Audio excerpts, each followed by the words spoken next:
सिकंदर ने अपने आप को प्रेम में डालने का समय नहीं निकाल पाया, क्योंकि बड़े क्षेत्रों को जीतने की जिम्मेदारियों ने उसको बाधित कर दिया। सिकंदर को प्रेम करने की फुर्सत नहीं मिल पाती। कैसे मिलेगी, अभी भी बड़े युद्ध जीतने हैं, सारी पृथ्वी पर राज्य निर्मित करना है।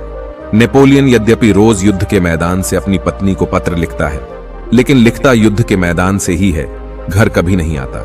रोज लिखता है पत्र, ऐसा एक दिन नहीं छोड़ता। वह भी मुझे लगता है कि किसी अपराध भाव के कारण करता होगा। धीरे धीरे पत्नी किसी और के प्रेम में पड़ जाती है।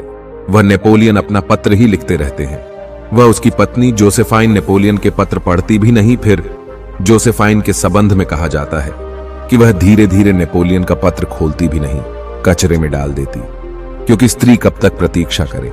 वह किसी और सैनिक को प्रेम करने लगी। नेपोलियन सदा युद्धों में है।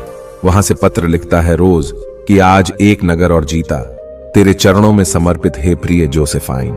मगर नगरों को समर्पित करने से जोसेफाइन को कोई खुशी नहीं होती। वह चाहती है नेपोलियन आए। नगरों का क्या करेगी? नक्शा बड़ा होता जाता है, इससे क्या होगा? उसके हृदय में कहीं तृप्ति इससे नहीं होती।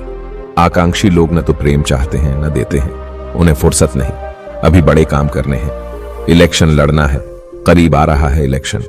उनको लड़ना है इलेक्शन, पद पर पहुंचना है, दिल्ली जाना है। पत्नी वगैरह गौण है, बच्चे गौण है।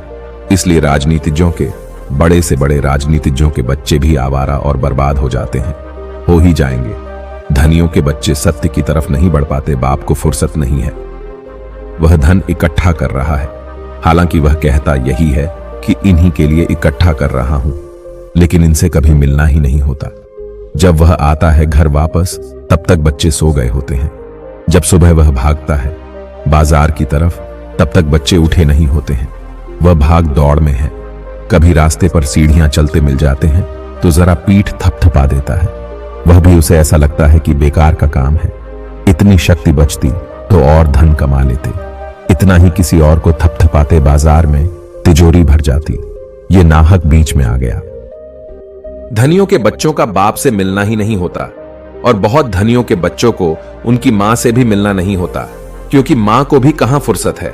क्लब है, सोसाइटी है, 25 जाल हैं। पति के साथ जाना है भोजनों में, क्योंकि उस पर पति का धंधा निर्भर करता है। पति के साथ जाकर हंसना है, बात करना है लोगों से, क्योंकि यह धंधे के लिए जरूरी है। ओशो।